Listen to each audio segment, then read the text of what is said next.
어느 날 서면을 걷고 있었습니다. 서면 지하 차도에서 사람들이 모여서 웅성거리고 있었던 겁니다. 왜 사람들이 저렇게 몰려 있는가 싶었는데 가보니 어떤 한 남자가 가게에 들어가 있었던 것입니다. 근데 그 남자가 누구냐 하면 탤런트였던 것입니다. 그런데 알고 보니 그 사람은 그렇게 유명한 탤런트는 아닙니다. 그냥 한 3류 정도? C급 정도의 그런 탤런트였습니다.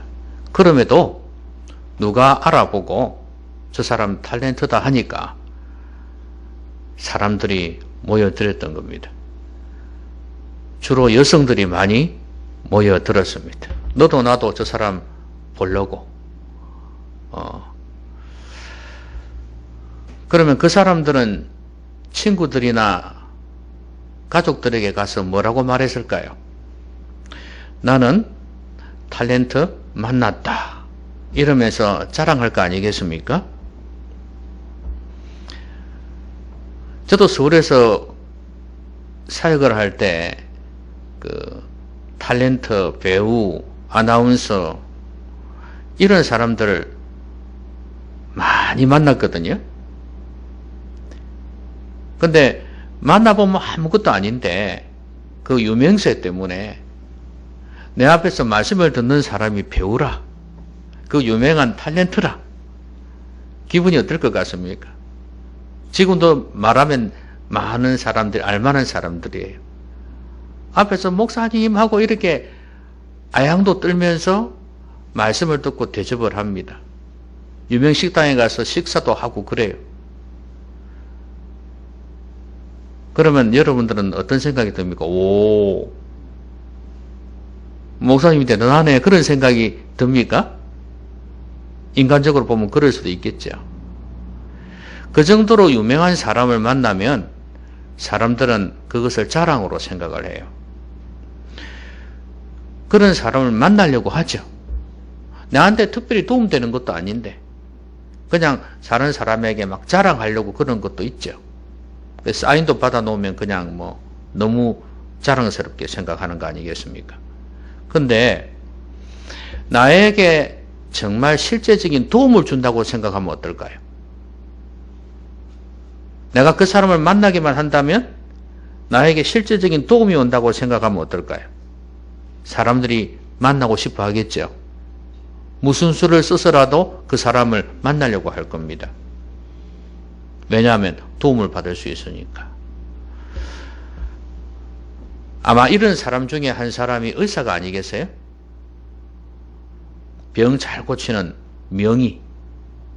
이런 사람은 아마 환자들이라면 정말 만나고 싶어 할 겁니다. 그래서 서울로 유명 병원에 가지 않습니까? 잘 고친다 하는 사람한테 가는 거 아니겠습니까? 왜냐하면 나에게 정말 실제적인 도움이 되거든요. 이건 어떤 면에서는 죽고 사는 문제가 걸려 있어요. 그러니까 그 사람들을 만나고 싶어 하지 않겠습니까? 여러분, 이 사람을 만나면 죽어도 좋다 한다면 그 사람은 그에게 어떤 의미가 있을까요? 내가 저 사람을 만나기만 해도 나는 소원 다 풀었다. 응? 이제 죽어도 좋다. 이렇게 된다면 그 사람은 그 만나고자 하는 사람에게 어떤 의미가 있을까요? 뭐 물질적인 구체적인 어떤 도움을 받는 것도 아니에요. 그런데도 내가 그 사람 만나면 이제 죽어도 좋다. 여한이 없다. 이 정도면 그 사람은 그에게는 절대적인 존재일 겁니다. 오늘 이 시몬이라는 사람이 나오는데요. 이 사람 연세가 지긋이 드신 분이에요. 근데 이 사람이 성령의 지시를 받았습니다. 어떤 지시를 받았냐면 그리스도를 보기 전에는 죽지 아니하리라. 그 말은 너 죽기 전에는 반드시 메시아 그리스도를 만날 것이다 그 말씀이에요. 그리고 이제 시몬이 실제로 아기 예수님을 만났습니다. 보고 난 뒤에는 뭐라고 고백을 하냐 하면 주제요. 하나님을 말하는 것입니다. 하나님, 이제는 말씀하신 대로 종을 평안히 놓아 주시는도다. 그 말이에요. 이렇게 고백을 했어요. 노인네 죽고 싶다는 거 3대 거짓말 중에 하나라고 말을 하는데, 그쵸? 근데 이 사람도 나이가 들어서, 이제 죽음을 준비하고 있는 그런 단계에 있는 할아버지예요. 그런데 성령께서 너 못 죽어. 이런 식으로 말씀하셨단 말이지. 메시아를 만나기 전에 너 못 죽어. 메시아를 만나고 난 뒤에 죽어도 죽어라. 이렇게 말씀하신 거거든요. 그러니까 이 사람이 이제 만나고 난 뒤에 찬송을 하면서 하나님께 이제 죽어도 되지요. 이런 의미예요. 이제 내가 그리스도를 만났으니 메시아이신 예수님을 만났으니 종을 평안히 놓아주시는도다. 여러분, 이 사람에게는 메시아가 이 사람뿐만이 아니라 아마 이스라엘 백성들에게는 다 그랬을 거예요. 메시아를 만난다는 거, 구약에 예언되어진 그리스도를 만난다는 거, 이것은 아마 이스라엘 백성들에게는 제일 큰 소원이었을 거예요. 더더구나 이제 나이가 들어서 죽을 때가 다 되어 있는 사람은 더더구나 이 메시아를 만난다는 게 큰 복이죠. 소원 풀고 가는 거 아니겠습니까? 그 정도로 절대적인 의미가 있단 말이죠. 예수님을 만난다는 것이 이들에게는 이런 의미가 있었어요. 그럼 우리가 주님을 만난다는 건 어떨까요? 여러분, 주님을 만나보셨습니까? 지금도 주님을 만나고 있습니까? 우리 모두는 예수님을 믿기 때문에 하나님의 자녀가 되었기 때문에 주님을 영적으로 만났다고 말들을 많이 하지 않습니까? 그게 참 추상적인 의미가 있습니다. 그렇죠? 영적이기 때문에 추상적일 수 있어요. 그러나 영적이라고 해서 반드시 추상적인 건 아니에요. 영적인 실제라는 게 있어요. 영적인 경험이라는 게 있다고 말이에요. 그러면 예수님을 영적으로 만났다는 경험이 있는 사람도 있을 것이고 없는 사람도 있을 수 있어요. 그리고 또 하나는 이 만남이라는 것이 한 번만 만나고 끝나는 게 아닙니다. 여러분, 어떤 관계에서든지 간에 만남이라는 것은 지속적이죠. 그렇죠? 한 번 만나고 마는 것은 만남이 아니에요. 그거는. 어떤 사람이든 여러분이 한 번 만나고 그냥 그 다음부터 한 번도 안 만났다. 그러면 그 사람은 나하고 별 관계가 없는 사람일 수 있습니다. 아무런 관계가 유지가 되질 않아요. 첫 만남이 중요한 이유는 그 다음에 만남을 결정하기 때문에 그래요. 그래서 우리는 예수님을 만났다, 예수님을 믿고 자녀가 되었다, 그 만남 이후에 지속적으로 주님을 만나는 과정이 있어야 돼요. 그래서 이 만남을 통해서 관계를 돈독하게 하는 거 아니겠습니까? 저는 오늘 우리 성도들이 이 두 가지 만남을 다 한번 생각해 봤으면 좋겠어요. 처음으로 예수님을 만나는 만남. 이게 된다면 그 다음 만남도 지속적으로 될 가능성이 많아요. 당연히 돼야 돼요. 그런데 내 옛날에 주님 만났다 하고 지금 주님을 만나지 않는다는 것은 많은 문제가 있단 말이에요. 주님과의 관계가 깨어져 버렸다 이 말이에요. 벌어졌어요. 오늘 주님을 만나는 사람들, 이 사람들을 살펴보면서 우리의 만남을 좀 돌아봤으면 좋겠습니다. 주님을 만나는 사람들은 어떤 사람인지, 그리고 주님을 만나는 사람들은 어떻게 살아가는지를 좀 보고자 합니다. 오늘 시므온이라는 사람을 좀 눈여겨봤으면 좋겠습니다. 이 사람이 예수님을 만났잖아요. 그렇죠? 성령님께서도 그리스도를 만날 거라고 말씀을 하셨고요. 벌써 성령께서 그에게 일러주셨다 하면 이 사람은 보통 사람이 아니다는 거 알 수 있겠죠.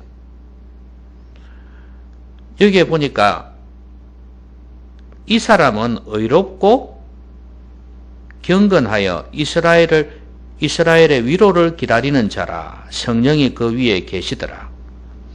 이스라엘의 위로를 기다린다는 것은 바로 메시아를 기다렸다는 말이에요.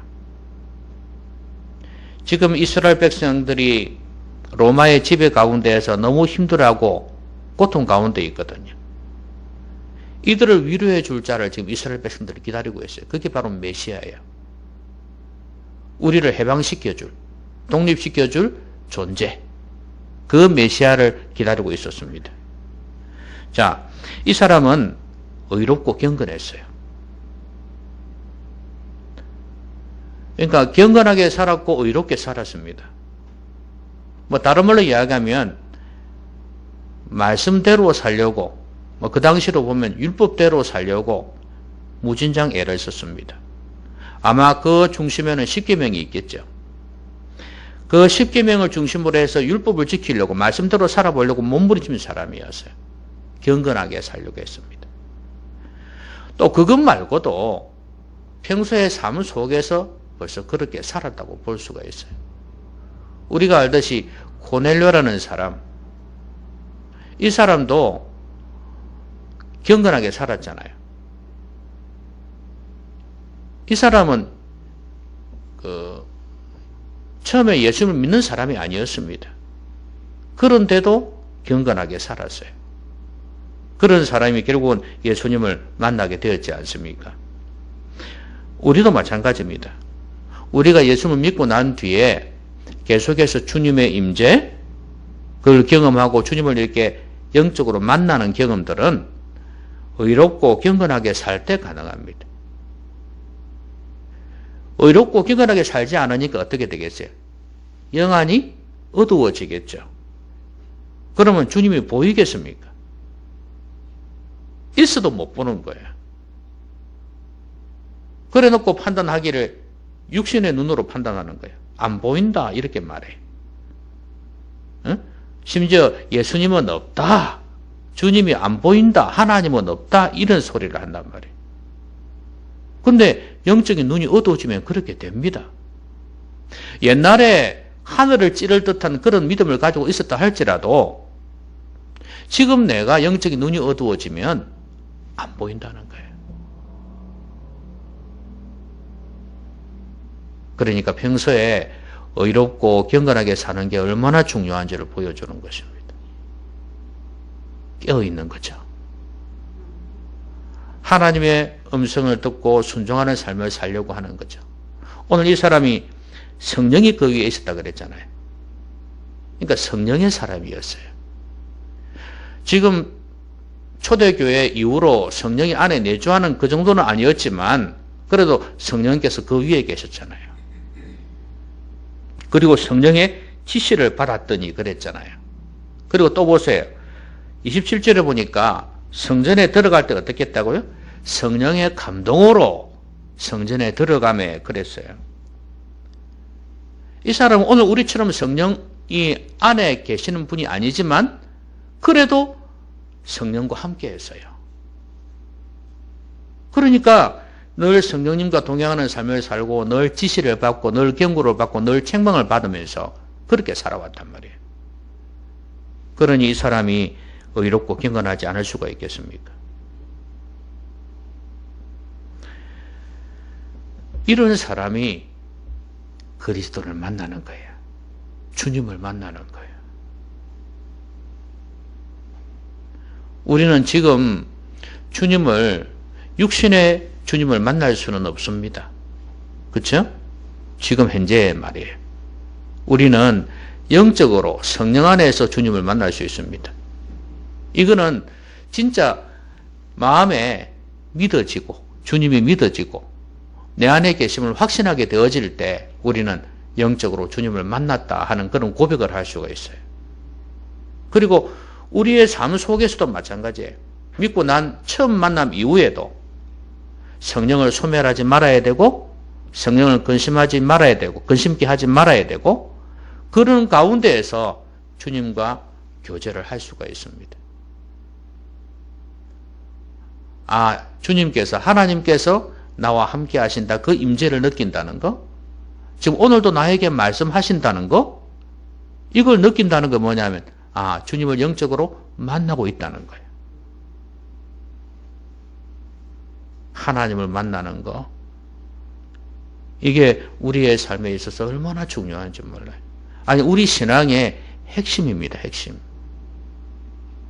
이거 안 되면 그야말로 제가 늘 말씀드리는 종교인일 뿐이에요. 주님을 영적으로 만나는 게 쉬울 것 같지만 어려워요. 그리고 어려울 것 같지만 쉬워요.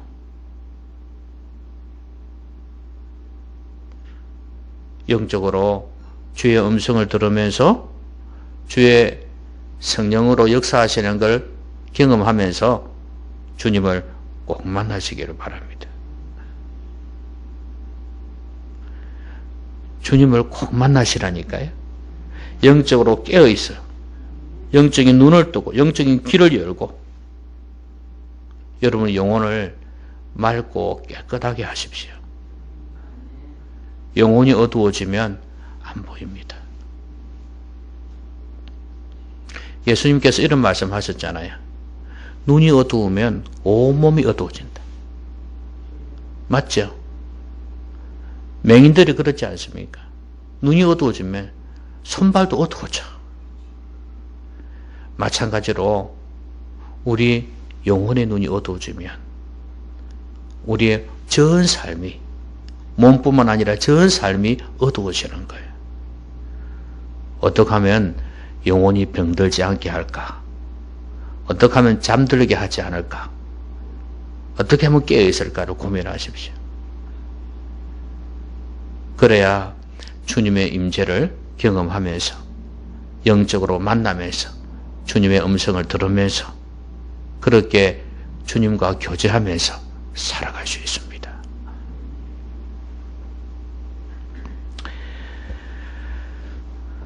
그런데 우리가 예수님에 대해서 좀 생각해 볼 필요가 있습니다. 우리가 처음에 보면 모세의 법대로 정결 예식의 날이 참에 아기를 데리고 예루살렘에 올라갔다 그랬죠? 누가요? 부모들이 그랬겠죠? 요셉하고 마리아가 그랬겠죠? 왜 그렇게 했냐면 주의 율법에 쓴 바 처음 난 자마다 주님께 구별해서 드렸다 그 말이에요. 그렇게 한 대로 율법이 명령한 대로 아기를 주께 드렸다 그랬어요. 그래서 주의 율법에 말씀하신 대로 산비둘기 한 쌍이나 어린 집 비둘기 둘로 제사하려 함이더라. 가난하니까 더더욱 그랬겠죠.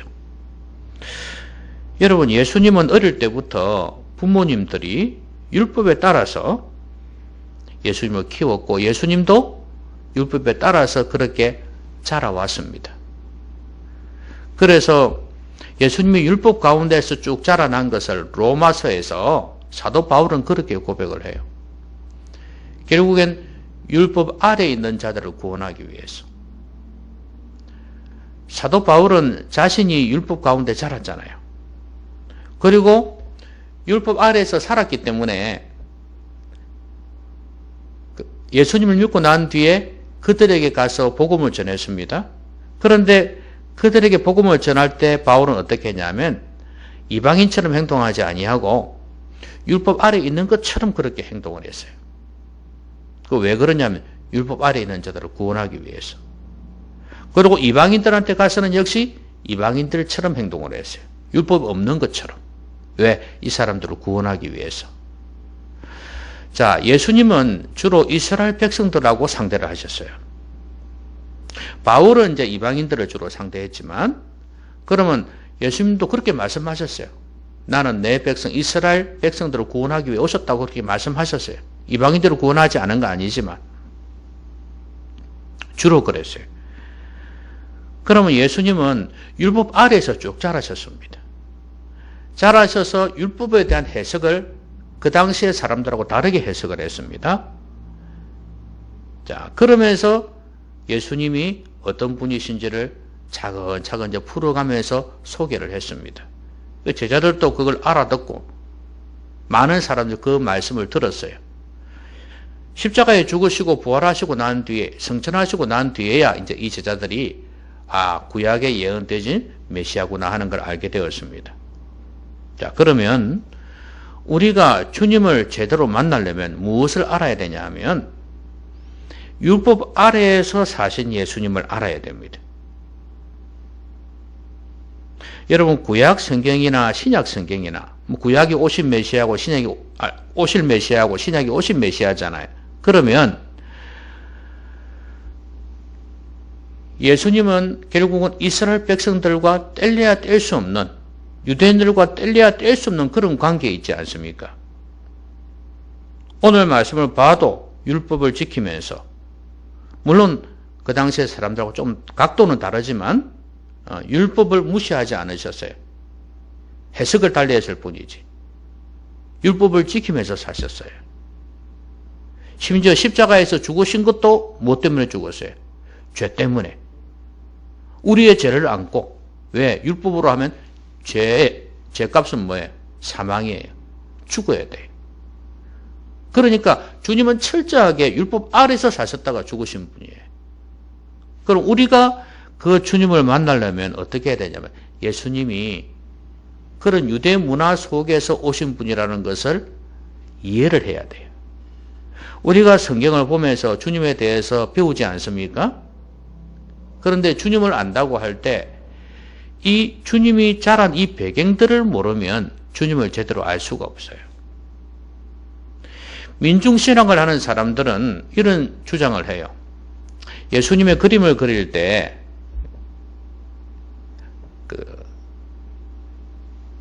농부들 있지 않습니까? 우리 조선시대 특히 이제 갓을 쓰고, 한복을 입고, 그런 모습의 어떤 예수님을 그려놔요. 왜냐하면 예수님은 이스라엘의 예수님이 아니다 이거예요. 우리 민중을 위한 주님이시다 이거지. 그런 식으로 해놔요. 근데 반은 맞고 반은 틀렸어요. 여러분 예수님은요 철저하게 유대 문화 속에서 오신 분이에요. 거기에서 예수님을 이해를 못하면 예수님을 정확하게 이해를 못합니다. 기본 바탕을 빼놔놓고 다른 문화를 대입시켜갖고 예수님을 이해하려고 하면 안 돼요. 먼저는 이 문화 속에서 주님을 이해를 해야 돼요. 그래서 우리는 성경을 깊이 있게 알아야 되는 것입니다.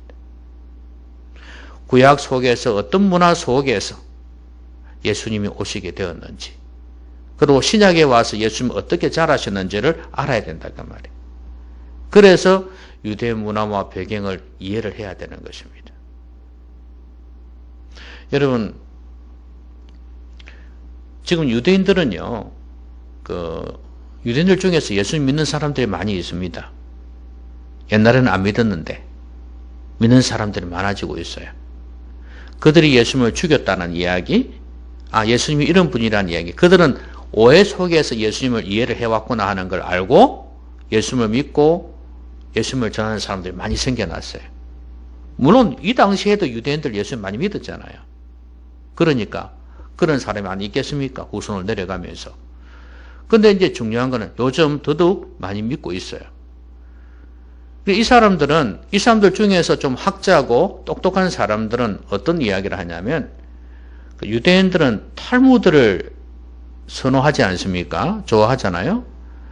그래서 성경을 이해할 때 유대의 문화를 가지고 이해를 하려고 많이 애를 써요. 여러분 아는 탈무드는 어떤 책입니까? 조그만 책 있죠, 그죠? 장사하는 법, 이런 거 있지 않습니까? 아이가 죽어야 된다. 그럼 엄마를 살릴 것인가, 아이를 살릴 것인가, 이런 지혜 같은 거. 거기에서는 엄마를 살려야 된다 그러거든요. 그런 탈무드,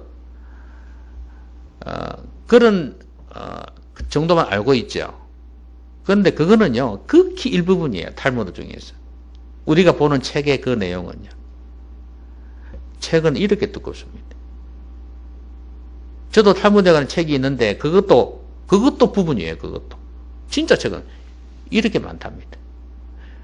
그게 보면 구약 성경, 신약 성경 이런 거 해석해 놓은 책들이 많아요.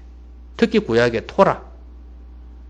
이것을 우리는 그냥 그대로 받아놓고 있지만 모세오경이 있지 않습니까? 자기들은 자기들이 가지고 있는 그게 있어요. 유대인들이. 그 전통 속에서 그것을 해석해 가는 거예요. 근데 그걸 연구한 사람들이 보면 좀 많이 다르답니다. 그러니까 예수님을 믿어도 너무 잘못 믿고 있는 경우도 많다는 거죠.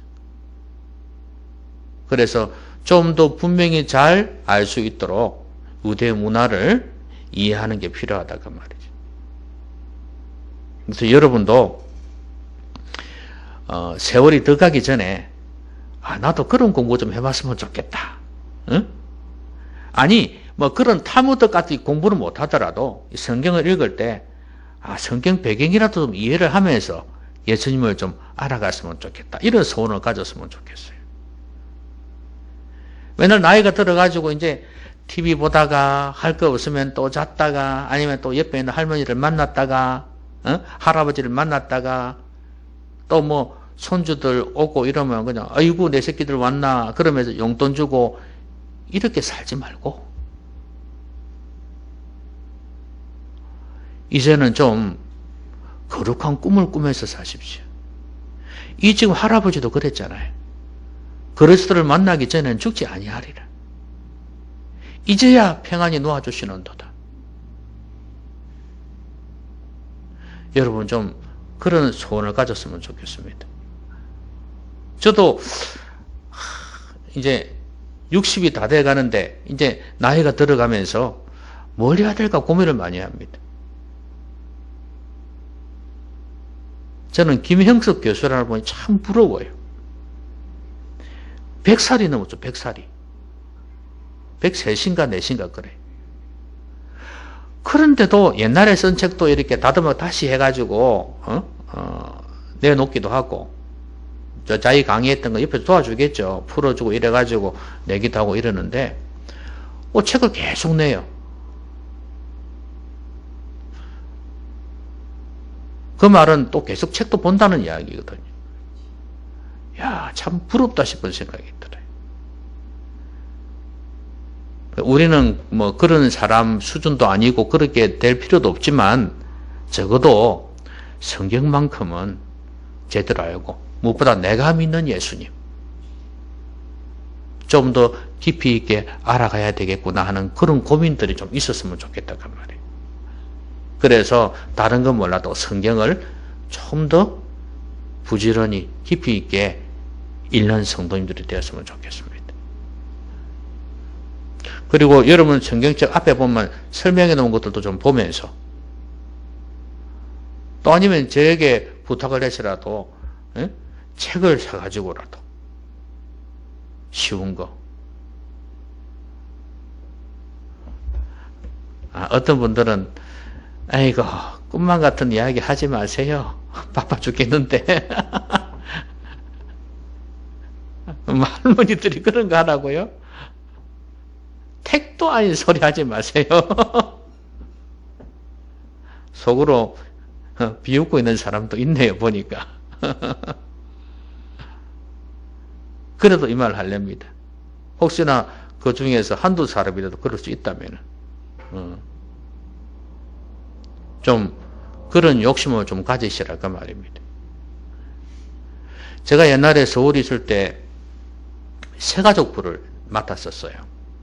부서가 여러 부서가 있잖아요. 그 부서를 맡았었는데 거기에는 한 10여 명의 성도들이 있었습니다. 거기에는 젊은 사람들로부터 해서 나이 드신 분도 있었어요. 그때 제 기억으로 한 60 넘은 분들이 몇 명 있었거든요. 그런데 이분들이 이제 저하고 공부를 하재요. 목사님 공부합시다 우리도 이래갖고. 그래서 새가족들에게 해주는 그 공부 있잖아요. 양육. 그걸 하자는 거예요.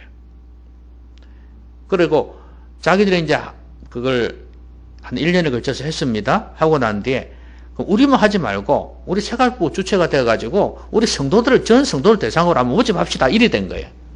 기본 양육 과정을. 그래가 했거든요. 하다가 목사님들 허락받아가 했는데 옆에서 하도 질투하는 사람들이 많아가지고 결국에는 그만두었죠. 너무 좋아했어요. 제가 말씀드리고자 하는 건 뭐냐. 그 중에 60이 넘은 한 70 정도 되시는 분들이 몇 명 있었는데 얼마나 열심히 하는지 몰라요. 그때 제 생각으로는 이 사람은 이거 할 나이가 아닌데 그런 생각이 들었었는데 얼마나 열심히인지 몰라요. 말씀 암송 우리 좀 하잖아요. 매주 2개씩 암송을 했거든요. 매주 했는데 다 외워요. 아, 여러분들 70만 되면 하겠다고요? 아마 그 사람들은 80대도 했을 사람들이에요. 제가 볼 때는. 그리고 말씀을 배워가는 즐거움이 너무 크다는 거예요. 너무 감사하대. 아, 나이가 들어도 그렇게 늙어가면 참 좋겠다 싶은 생각이 들어요. 주님을 여러분의 삶 속에서 더 알아가고 주님을 배워가고 주님을 만나려면 이런 노력들이 있어야 된단 말이에요. 그냥 주님 만나지는 거 아닙니다. 영적으로 체험한다는 것이 그냥 가만히 있는데 되는 그런 부분이 아니에요. 자, 그런데 주님을 만난 사람들이 어떻게 사는지 한번 봅시다. 어떤 반응을 보이는지 한번 봅시다. 오늘 시몬이라는 이 할아버지는 어땠습니까? 아기를 안고 하나님을 찬송하여 이르되 그랬잖아요. 그렇죠? 하나님을 찬송했어요. 그러고 난 뒤에 예수님에 대해서 이런 선포를 하십니다. 내 눈이 주의 구원을 보았사오니. 주님을 구원이라고 표현하고 있어요. 그 다음에 이는 만민 앞에 예비하신 것이요 이방을 비추는 빛이요 주의 백성 이스라엘의 영광이니이다. 이렇게 말씀을 합니다. 이 시몬이라는 할아버지가 예수님에 대한 이해를 지금 잘하고 있습니다. 거기에다가요 이런 말까지 해요. 34절에 보면 이스라엘 중 많은 사람을 패하거나 흥하게 하며 비방을 받는 표적이 되기 위하여 시험을 받았다. 그리고 칼이 내 마음을 찌르듯 하리니 이는 여러 사람의 마음의 생각을 드러내려 함이라. 예수님이 이렇게 하시는 분이라는 거예요. 그러니까 예수님에 대해서 지금 다른 사람에게 이야기를 하고 있어요. 예수님이 이런 분이라는 걸 지금 증언하고 있다 이 말이에요. 하나님을 찬송한다 이 말이에요. 주님을 만난 사람. 그러면서 주님을 안전할 수가 없다 그 말이에요. 그럼 그 뒤에 나오는 아셀지파 바누엘의 딸 안나. 안나도 이 할머니들이 많이 교회에서 여전도에 뭐 그런 데 보면은 나이 드신 분들은 안나 해라 그러잖아요. 그렇죠? 좀 젊으면 한나 해 그러고. 그렇죠? 한나 성교. 안나가 나이가 몇입니까? 84세입니다. 아마 여러분들 중에서 내하고 비슷하네 이렇게 생각하시는 분이 제법 있을 거예요. 근데 이 사람이 결혼하고 7년 동안 살다가 남편이 죽어버렸어요. 과부가 되었습니다. 그런데 이 사람이 84세가 되어도 성전을 떠나지 아니하고 주야로 금식하며 기도함으로 섬겼다 그랬어요. 그런데 이때 아기가 이 성전에 왔을 때 하나님께 감사하고 예루살렘의 속량을 바라는 모든 사람에게 그에 대하여 말했다 그랬어요.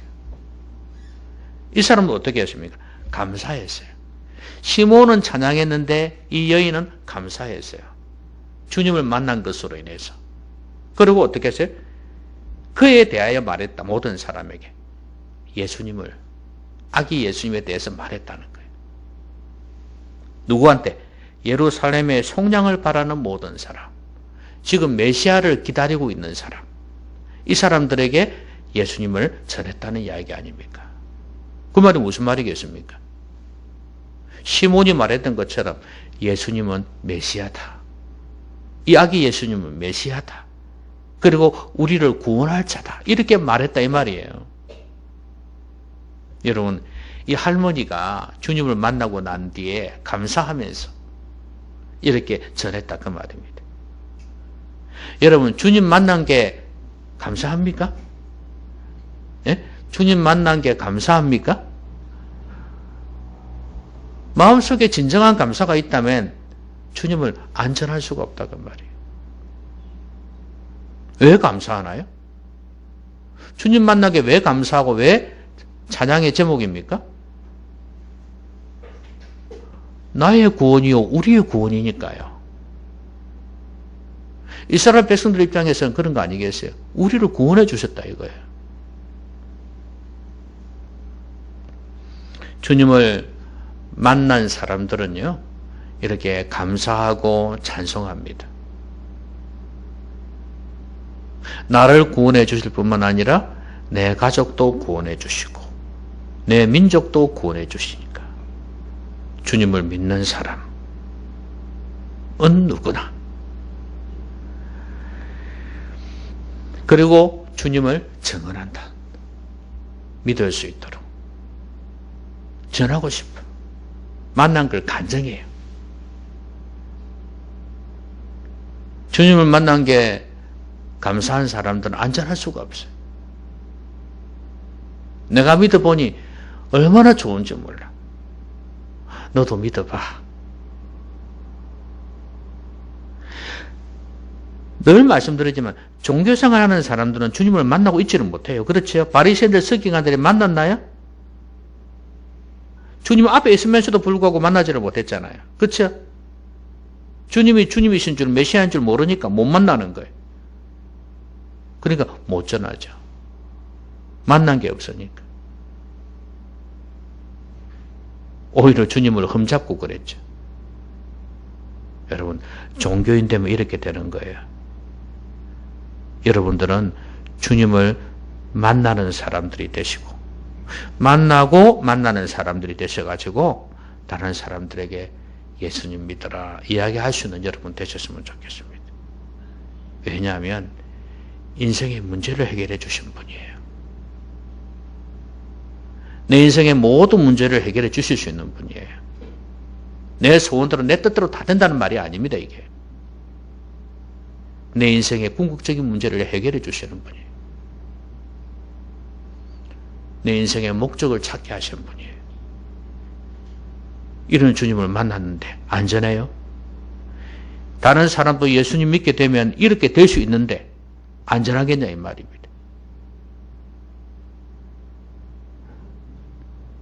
예수님을 모르는 사람에게, 예수님을 모르는 가족에게, 친척에게 이야기 안 할 수 있겠냐 이 말이에요.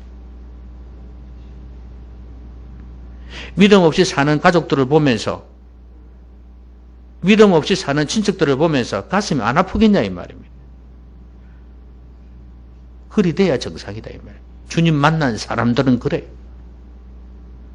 말씀하겠습니다.